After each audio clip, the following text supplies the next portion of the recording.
It's July 12th, 1979, and the Chicago White Sox are set to play the Detroit Tigers in the second game of a doubleheader. The baseball park had a capacity of 44,000 people, but that night, 55,000 spectators showed up. This event is remembered not because of the game, but because of what happened right before it. It was Disco Demolition Night. The main attraction, the Disco Demolition, spearheaded by morning radio man Steve Dahl and his anti-disco army called the Insane Coho Lift. Oh, that felt good. Steve Dahl, a disco-hating radio DJ, thought it'd be hilarious to blow up hundreds of disco records in center field. Much to the dismay of those that approved this stunt, about 7,000 people bum-rushed the field, inciting a riot. Many of the fans are scattering off the field now when they fight the police. The baseball game never happened. This moment went down in history as the night disco died. But it didn't. Within just a few years, Chicago's youngest music producers and DJs would completely reinvent dance music by playing those disco records over hard-hitting electronic drum machines. In the city that disco died, it was reborn as house music, and within a decade, it would travel the globe. Frankie Knuckles, one of the godfathers of house, called it disco's revenge.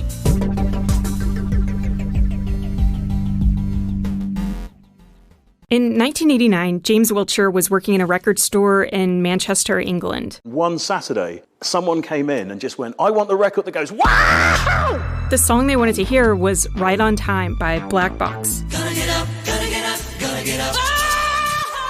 Obviously, in this clubber's mind, it was the most important record that they'd ever heard. This happened at the tail end of an underground drug-induced movement in the UK, dubbed the Second Summer of Love. Some very clever people suddenly realised that they could haul a massive sound system out into a field and get 20,000 paying punters to come and see it. In 1989, Right on Time went from being an underground house hit to spending 6 weeks at #1 on the pop charts. By the end of the year, it was the best-selling single in the UK. Right on Time represents some of the genre's biggest influences. From the vocals and piano to the drums, each element of the song helps tell the story of how house music came to be. Right on Time, Black Box, Top of the Pops 2, BBC 2, starting first song, now. This is Black Box performing Right on Time on Top of the Pops, England's iconic music show. Despite what this performance might have you believe,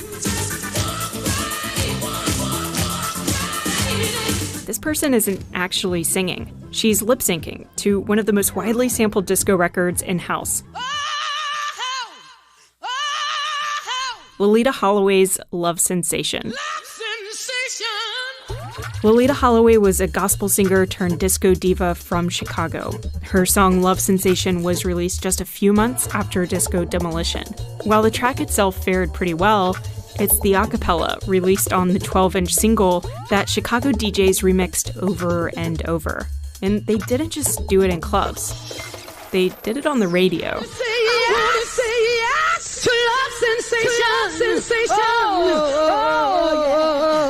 WBMX is a Chicago radio station that was home to a legendary group of DJs called the Hot Mix 5. The Hot Mix 5 on WBMX, Chicago's #1 dance party. Here's another Hot Mix on the 102.7 FM. These DJs played a pivotal role in popularizing house music. From Ralphie Rosario. This is Ralphie Rosario of Audio Talent Record Pool. To Farley Jackmaster Funk. With Farley Jackmaster Funk on 102.7 FM. Through the 1980s, the Hot Mix 5 went from remixing disco records live on the air to playing original house music tracks that Chicago DJs produced. It's estimated that 1 million people in Chicago tuned into their show every Saturday night. Fans would record these programs on cassettes and share them around the world. That process is literally how I'm able to share this recording of Farley Keith remixing Love Sensation in 1984. Sweet sensation, I can't find the words to say. You're such a hot temptation. There's always been this association with big diva vocals and house music. So it's of no surprise to me that people went for some of the most powerful vocal samples that had come from the disco era, started chopping them out and piecing them back together. By some estimates, Love Sensation was sampled nearly 300 times. And while DJs in Chicago likely started that trend, It was Right on Time that made Loleatta's voice a house music staple. Even the most die-hard, instrumental, techno-loving, vocal-hating snobs that I know within that scene still love that vocal.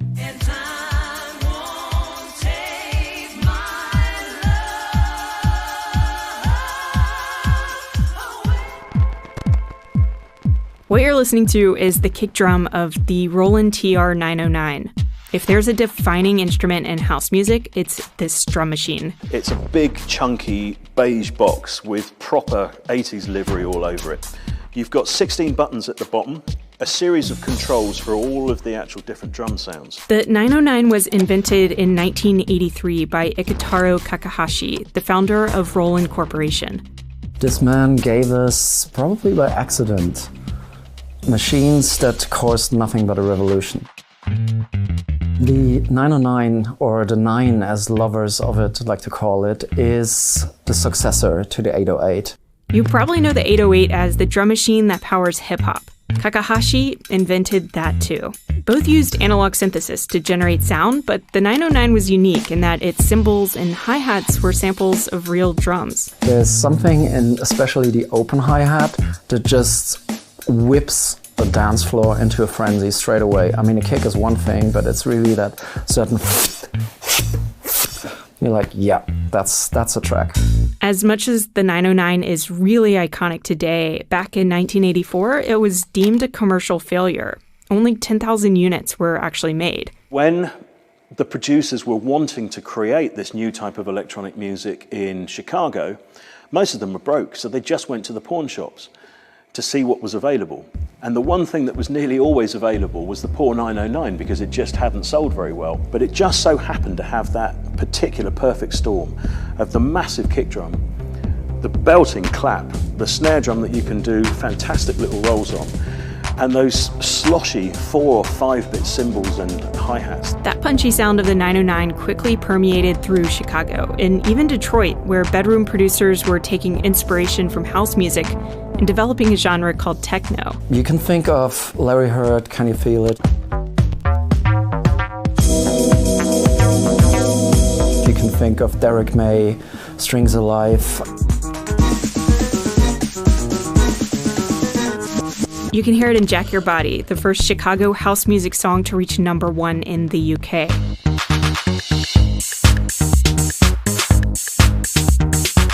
All the way to early house hits actually made in the UK, like Adamski's Killer. If you take away the 909 from that, a lot of that thumping drive is gone. It's no surprise then that in the opening few bars of Right on Time, you can hear that 909 kick drum and those crunchy hi-hats. Gonna get up, gonna get up, gonna get up. Oh. And then the piano started, and then it got interesting. In the late 1980s, different house subgenres began to form. There was acid house, developed from the song Acid Tracks by Chicago producer Future. Its iconic sound came from the squelching bass line of a TB-303 synthesizer. There was deep house, which leaned heavily on soulful vocal samples and spacious synthesizers. And then there was Italo house, which more than any other offshoot relied on the upbeat rhythm of a digital piano. Right on Time is a classic Italo house track. So much so, there's a solo piano version of the song on the 12-inch single.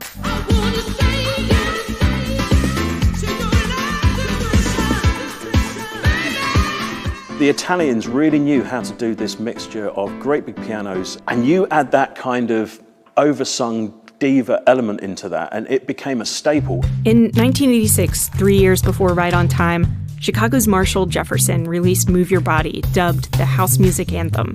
It's this song that helped establish how future house tracks would incorporate piano riffs. The way pianos are used in house music is very much almost as a powerful rhythmic guitar. Listen to the piano in Right on Time next to Move Your Body, and you'll immediately hear the similarities in rhythm.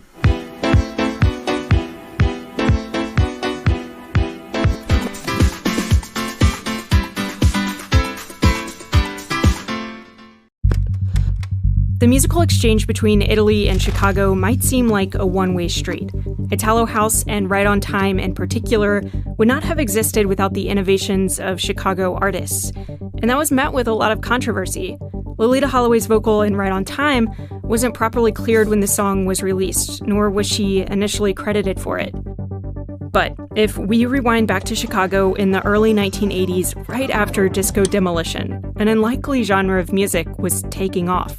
Italo disco. Italian disco had a massive effect on the early house producers because they effectively had this going before house music had really come to the fore and was really the new sound within clubs. Just like house, the sound of Italo disco is driven by drum machines and synthesizers, and it's this genre that forms the link between Loleatta Halloway's disco and house music. Take a listen to this WBMX radio show again.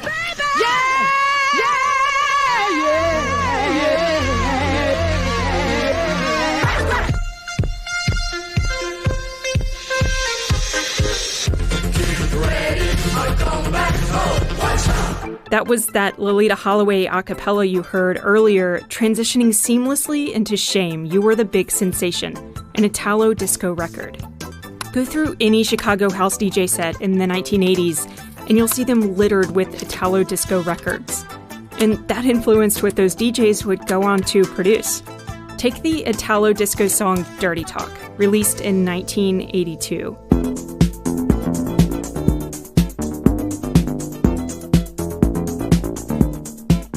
That opening bass line and arpeggiated synth is mirrored in a lot of house tracks, including the 1986 classic Your Love by Frankie Knuckles and Jamie Principle.